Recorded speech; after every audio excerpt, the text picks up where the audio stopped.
מתברר שישראל היא מעצמת מנגו, הרבה בזכות מכון וולקני שלא מפסיקים לפתח זנים חדשים ולשכלל זנים קיימים.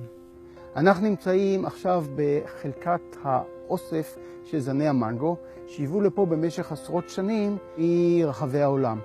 בואו רגע נראה קצת פירות. בממוצע רב שנתי ישראל מייצרת כ-40,000 טון, וקרוב ל-20,000 טון, 16-20,000 טון בממוצע בשנה ייוצאו לחו"ל. המנגו יכול להיות ענק, יכול להגיע לקילו וחצי ושניים פרי בודד. הפרי הזה גדול מדי למה שאנחנו רוצים. הזן הזה נקרא גדונג, הוא הגיע לנו מווייטנאם.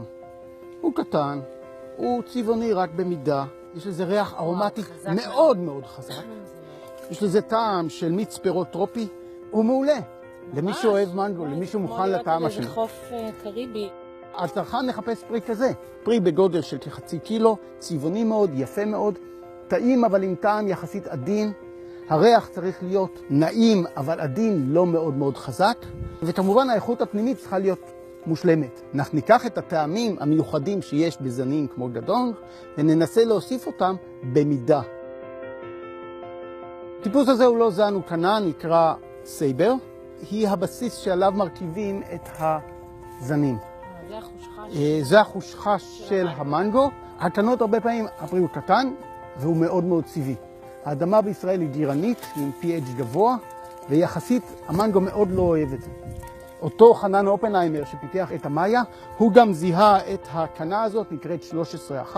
ברגע שהוא זיהה אותה וגילה שהיא עמידה, היא יכולה לצמוח גם בתנאי גיר כאלה, היא הפכה להיות הקנה הטיפוסית. כמעט כל עצי המנגו בארץ מורכבים על הקנה הזאת, וזה מה שלמעשה אפשר את הצימוח שלה.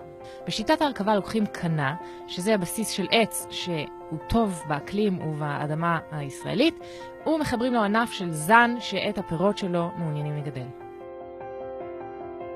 יש לנו פה פאנל של עובדים שממש טועם כל פרי ומעריך האם הוא מספיק טוב כדי להפוך להיות הדור הבא של המנגו.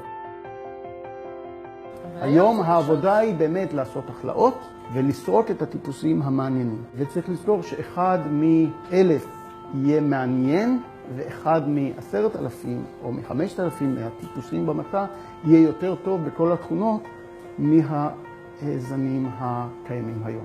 כשזה נגיע לשם, אז יהיה לנו עוד זן נוסף שיכול לתת יתרון לחקלאות הישראלית, ועוד זן ישראלי שנוכל להפיץ בעולם.